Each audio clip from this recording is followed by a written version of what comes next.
right, welcome back everybody to another new episode of A Whole New World, where we're here to put a spotlight on that positive mindset, put a spotlight on positive things happening in the community and developing that positive mindset. So, as always, it is time for everybody's favorite part of the week, the dad joke of the week. So, here it goes, and the joke this week is, why are elevator jokes so great? Because they work on so many levels. A good one. Good at elevator floors. I like it. Yeah. So, you might have heard that other voice on the other side, and that is our very special guest today. Thank you for being on. He is a cancer conqueror, Ironman athlete, one of the board of directors and champion for Team Zero, and newly elected board of trustees for Mary Crowley Cancer Research. We have Tom Hulsey back on the show. Thank you for coming back on the show today. It's an honor to be here, Jacob. Man, it's the pleasure is all mine, I assure you. So, one thing, after we talked last time, we did... I'm definitely a lot more curious. I want to hear more about what it takes to develop that winning mindset, that growth mindset. I really don't like that winning mindset because it's okay to fail, and I think with the growth mindset, it does a better job of encompassing failure and growing from that. And whereas winning mindset sometimes can be skewed as, well, I failed, so I'm bad, and you can go into that fixed mindset. But that's the very definition of a growth mindset is having failure and learning from that failure. So that is a good thing. 100%. So, and I know our experiences, everything that we go through, we adapt. We either learn to adapt the growth mindset, or we have that fixed mindset where, and I talk about this with my kids, where the fixed mindset, that'll be more over like, I fail a test, oh, I must be stupid. No, it just means that maybe we need to try learning this concept in a different way, or maybe I just need practice at it. And so it's trying to reshape how we think, essentially, and what our own perception of ourselves. And so it's not always easy, but how's what you've gone through with conquering cancer, so, and being an Ironman athlete, how has that helped you to develop that growth and your efforts through your cancer research and helping the Team Zero? How has that helped you to shape your growth mindset? First of all, being 4.5 years NED, no evidence of disease, has given me a wonderful perspective on life. And when I was first diagnosed with cancer 4.5 years ago, I felt like I fell into a fixed mindset that you were just mentioning, and that was that it was just woe is me. I just had inherited bad genes, and that was had a very negative outlook on life. But over time, though, I was able to really kind of get back that growth or winning mindset that really set me on the path, and being able to have that growth mindset, it was what made me both a cancer conqueror and also being able to compete in the Ironman. A lot of parallels, both, because a lot of challenges there.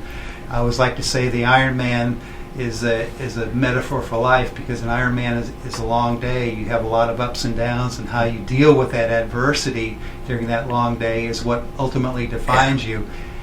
And just so people understand what an Ironman is, an Ironman is a 2.4 mile swim followed by a 112 mile bike followed by a 26.2 marathon, all in one day.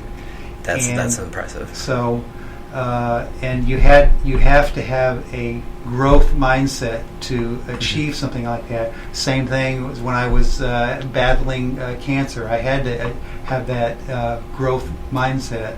Mm-hmm. And I love that, and I can only imagine that as you're going through your Ironman, that you're going to have ups and downs where you're like, oh man, this is going great, and then there are times where you're like, oh, I'm cramping, this is awful, this is the worst thing. But you gotta have that growth mindset so that you can kind of almost power through. That's right.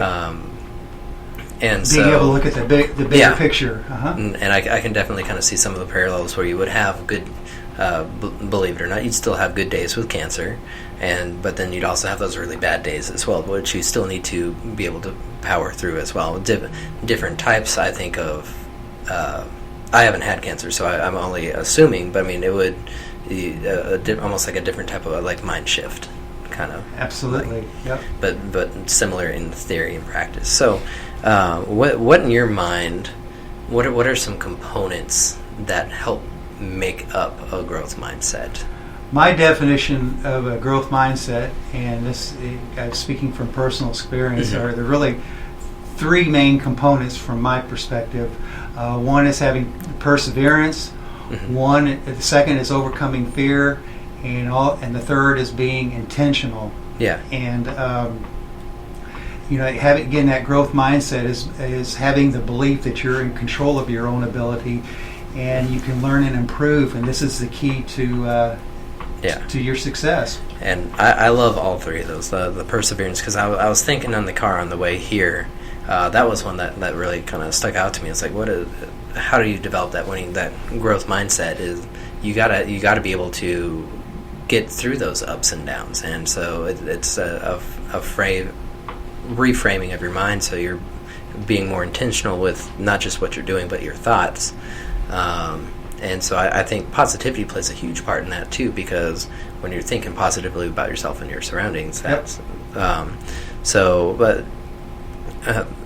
perseverance is a tool that helps keep you going in spite of the challenges. Which again, to your point, you're going to have those obstacles or challenges, and you've got to be able to have the mindset, and that having that perseverance helps you get through that. And again, that is a key component of that growth mindset. It's I almost look at it like when you come up to that wall, it's like your ability to problem solve with that wall. How am I going to go around it? Am I going to go over it? Am I going to go through it? Like what are my tools, and how am I going to do it? Or am I just going to sit here because there's a wall there? I mean, it's when you have that that perseverance, you're able to struggle through those. And I say struggle because it's not always going to be easy. From what I've experienced in my own life, and as a teacher, that's what I try to teach my kids. And when they have those problems that are difficult for them, it's tough, because sometimes even just a math problem, they'll be like, I just don't get it. I'm like, but you didn't even try. You got to at least try something. And if that doesn't work, figure out maybe there was something that worked a little bit. How can you build off that? Or maybe nothing worked, and you try something completely different. So why did you choose these three: perseverance, overcoming fear, and being intentional? Yes. Why did those stand out to you? Well, I felt like all three of those, so many parallels, as I mentioned earlier, between competing in an Ironman versus overcoming cancer. Again, going back to perseverance, it's being able to look above and beyond where you currently are to what your goal is to get you through with that growth mindset. Yeah. No. And so, can you give us an example of? I don't know how. If you can, that's fine. But a parallel between the Ironman, like what would be like a similarity in like a growth mindset, or a struggle maybe that you went through that would be kind of comparable? Well, if in the Ironman, as you and I mentioned earlier, it's a long day, and you have a lot of ups and downs, whether it's cramping or you have a flat tire on the bike or whatever. With cancer, you're you have your down days. I remember right after my surgery, I felt like I had been run over by an 18-wheeler, and it was but again, having the ability to look beyond those obstacles is really what got me to the finish line of the Ironman, and also to the finish line of overcoming and beating cancer. Yeah, and it also sounds like with those three, you also want to have a goal too, Yep. so that you have that end in mind. So why overcoming fear? Do you feel fear's one of the reasons? I know my answer to this question, but do you feel fear is a big reason why people aren't able to continue on, and why? Yes, and it can be fear can be paralyzing regardless of what the challenge is. And yes, you're going to have fear, but you've got and the key for me was recognizing the fear, but then moving on. Yes, acknowledge it, but move on. And again, in so many instances in life, fear paralyzes people. Yeah. And how would you recommend people, or what did you do to kind of help address that fear? How did you kind of like compensate from that, I guess? Well, I would again, a lot of times during my cancer journey, I was scared. Especially initially on, before when I was taking my journey alone, I did not have a support system around me, and that was my choice at the time. But again, lesson learned. That's not the way to battle cancer. But I did do that, and so there was a lot of fear involved. But again, I had to recognize the fear, and then move on. And again, to me, that's just one of the components, though, and that's why having goals is so important in really being able to achieve that growth or winning mindset. Yeah, and I like that you shared with us that you didn't have like that life group circle, kind of, that's what I want to call it, but that group of people there that can help you through it. I do think that's a very important thing, and sometimes it's not easy for us as humans, or even just as guys, to reach out. But I do think that I do agree that is helpful, and if you don't mind, I'm gonna put my own 2 cents too. I think a big part of it too is that we, as humans, we just have this fear of the unknown, and that's why, like, when people are like, oh, I want to try that. Well, why don't you? I'm afraid of failing, or I'm afraid I might not be good at it. And so what? I mean, I'm coming to learn. And notice I say coming to learn. I mean, so I'm not trying to say I'm perfect at this, but you just got to go out and try it. And if you fall on your face, you fall on your face. Hopefully it's not concrete, but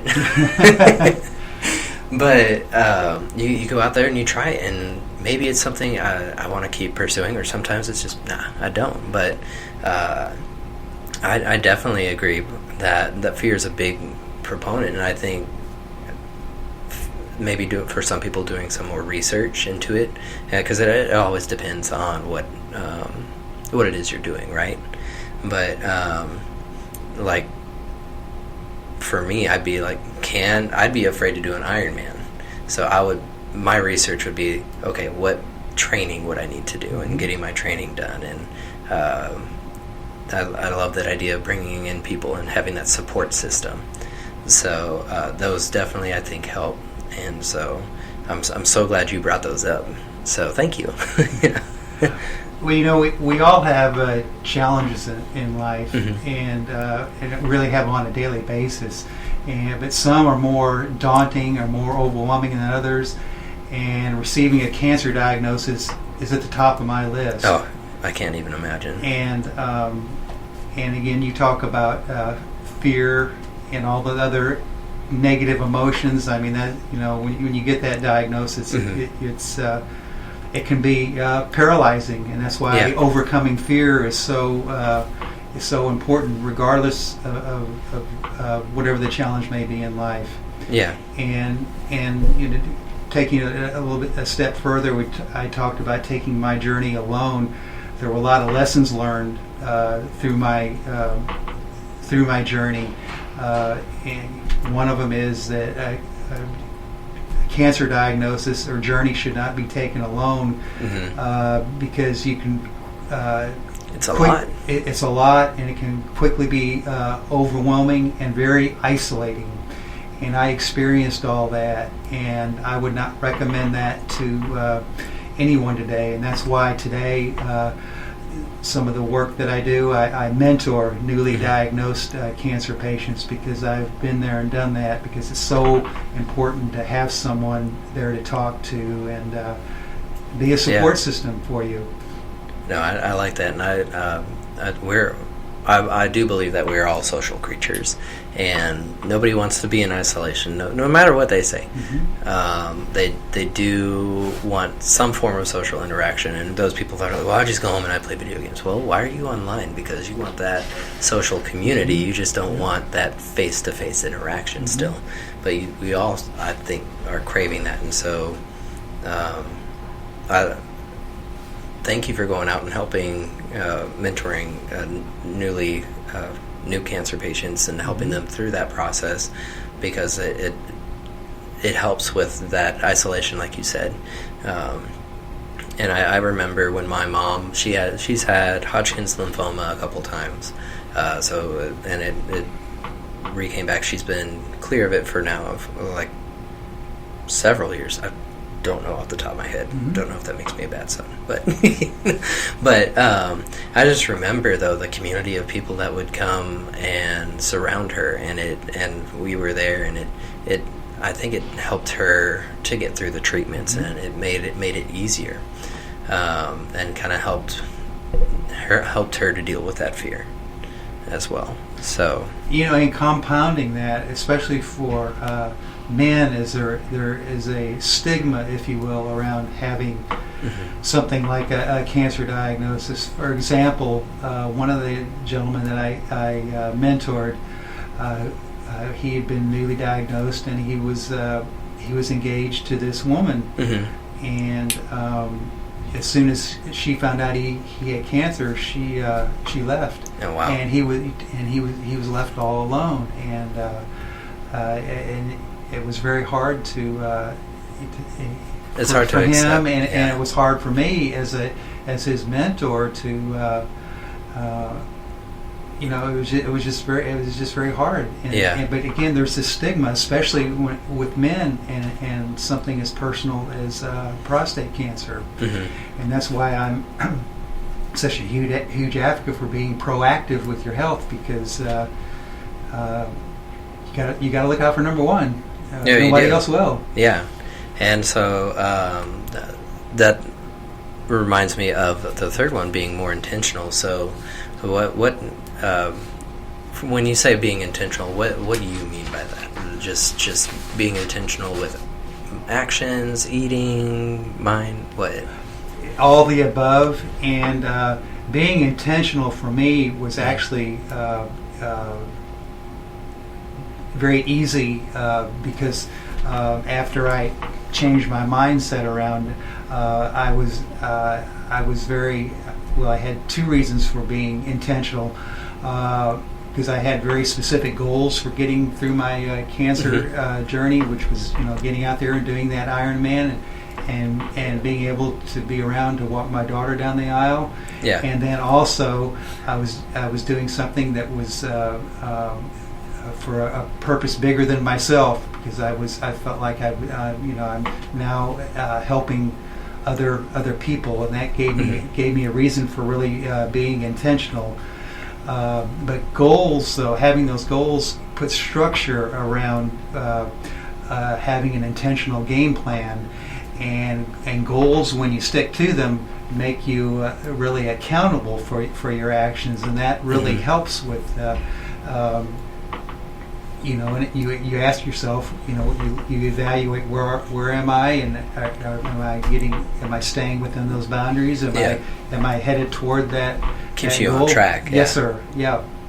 No, I like that. Again, being intentional helps keep you focused. It does, and when you're doing things, I said about the fear, like I would do training for if I were to do an Ironman, like I'm scared I would get halfway through the swim and drown. You know, like, so I wouldn't just be like, I'm gonna do a couple laps, but I need to be more intentional. What's my goal? And then probably practice more than 2.5 miles, so I have more energy for that. But it's just being more intentional. Like how important, because a growth mindset, it's easy for us to just think, oh, it's just your thoughts and stuff. But how important of a role do you think the food is that you put into your body in addition to exercise? Food is a huge component of having an intentional, healthy lifestyle. I like it's just a very simple saying, but you are what you eat. And right now I'm donuts. Yeah. Well, and an analogy that I like to use though is like your car. If you put junk in that engine, into your gas tank, it's not going to run very well. Same with your body. You put junk into it, it's not going to function optimally. Yeah. And so again, you are what you eat, and that's a huge component of again having that intentional, healthy lifestyle. Yeah. And there's a quote that I love. Now I like to read it from an anonymous author. But in a world that profits from chronic disease, taking care of your body is a rebellious act. And in our society, a healthy lifestyle really does require commitment. That took me a little bit to get, because I was like, a rebellious act, being healthy. I'm like, oh yeah, but when you say it, like you were saying, the fast food, everything around us is fast food. I was actually talking with my wife on the way here, and I was like, yeah, I'll just pick up some like Subway, or I'll get like Taco Delight, and I'm like, oh well, I guess I'm being a good example. Like but that's so easy. It's all around us. It's so much easier to be unhealthy than it is to be healthy. So. Well, again, what we eat, and the fact that we're a lot of people live a very sedentary lifestyle. Watching TV on their computers all the time, rather than getting out there and being active. My favorite tagline is "Life is not a spectator sport." Yeah, and a lot of truth to that. It's true. I mean, that's why you can get your Disney Plus on your phone now and take a walk while watching. That's right. Yeah, that's right. No, but for real though, like. But bottom line is your mindset really does play into a healthy lifestyle too, and with healthy emotions, you're going to have a better all-round quality of life and enjoyment. No, and I like that, and I really love the analogy you gave of the car. Whatever you put into the gas, like, I could put in the low grade.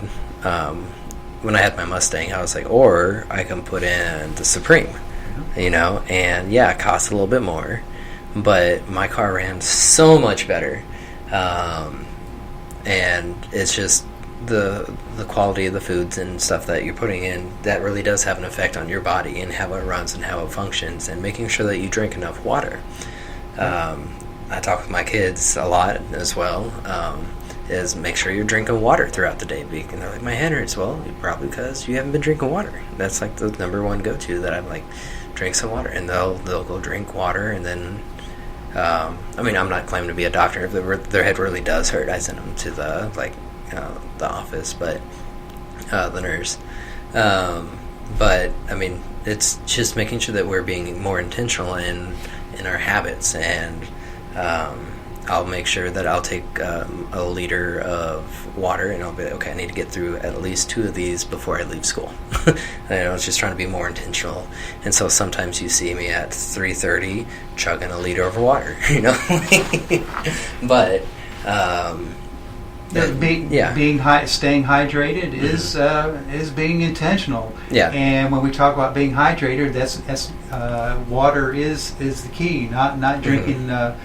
Soft drinks and other highly sugared, caffeinated drinks. That's not they're not the best for you. They're not the best. Yeah. It's water is the best. Yeah, because the sugar, you get that high, and then you come down from that high. That's right. And one thing I'm really glad we're having this conversation is because oftentimes we talk about that growth mindset, and we always think, oh, well, I need to change my thinking. Sometimes we need to change our other habits as well. And so that's why I really love being intentional on this one. I think out of the three, that one's my number one, my number one favorite.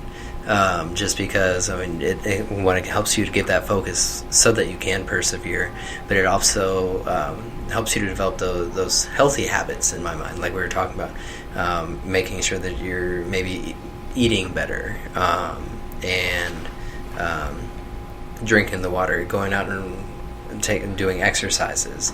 I'm a firm believer in that look good, feel good. I mean, if I'm happy with the way I look, I'm gonna have a happier outlook on my day, on my life, and so and people think that sometimes you have to go to the gym, but I think it's like 80% of your weight loss comes from what you're eating. So it's such a key component that I think often gets left out, and I know, with you being an Ironman, that's something that you've gone through, and it's helped you go through. Okay, well, I know I've run this before, so I can continue going through. So I can power through this cramp. I've had this cramp 2 miles ago. But well, you have those peaks and valleys. Yep. And those are the things, and so when being intentional, you're setting yourself up for success. It's like that planning and that preparation process is how I see that. Totally agree with you. Yep. So, anything else you'd like to add, or? No, we've kind of really talked about, we've really focused, I think, today on a growth mindset, or what I like to talk about, the winning mindset, which, kind of is what my book is all about, and versus a fixed mindset, and again, having that growth mindset or that winning mindset, to me, is really what is the key to having a successful, happy life. Yes, and I'm gonna come back to this where you were telling about how one of your mentees, their fiance left. And I think having that growth mindset helps us to be able to power through those difficult times, and helps us to deal with. And sometimes, unfortunately, that person did not have that growth mindset or the tools to persevere, because speaking as a newlywed, I view marriage, and I've seen it through my parents. It's not you have those ups and downs, and you be able to persevere through that, and that's part of the growth mindset. Is how do you troubleshoot, and how are you getting through those downs so you can get back to another up. Life is just a roller coaster, and so can you refresh our memories though? What were the three components again for those? Three components of a for a growth mindset or winning mindset, from my perspective, is perseverance, overcoming fear, and being intentional. Yeah, I love it. And so there you have it, guys. And I'd like to just one more thing. I'd like to say we talked about, or I talked a minute ago about quality of life and mindset being key to that.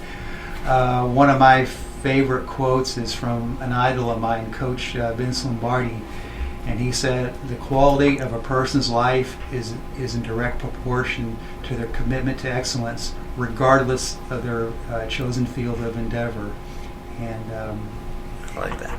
He has a lot of good quotes too. Absolutely. I have plaques in my office with his quotes, but I absolutely idolized Coach Lombardi. There's a reason why there's a trophy named after him. That's right. That's right.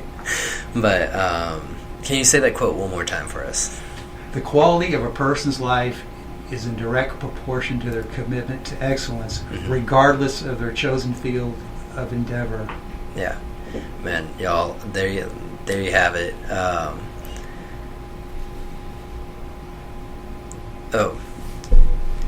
Attack that. Wow, y'all, I just had the biggest brain fart, so I apologize there for all you listeners out there. Y'all, go out there, live that great life, develop that growth mindset. And we've just helped. Sometimes the hardest part is starting. We got 3 tips for you. Make sure that you're being intentional. Set those goals. How are you going to achieve those goals? Get that plan going.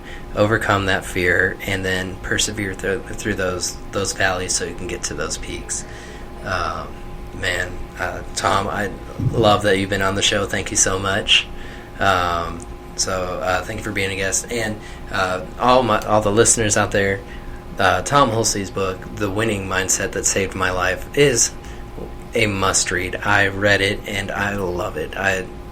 It was a page-turner for me. So I highly recommend finding a copy, which can be found on...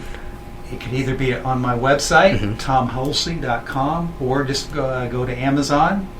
And just a couple plugs about the book. It was never my intention to write this book, but it is very much a grassroots effort.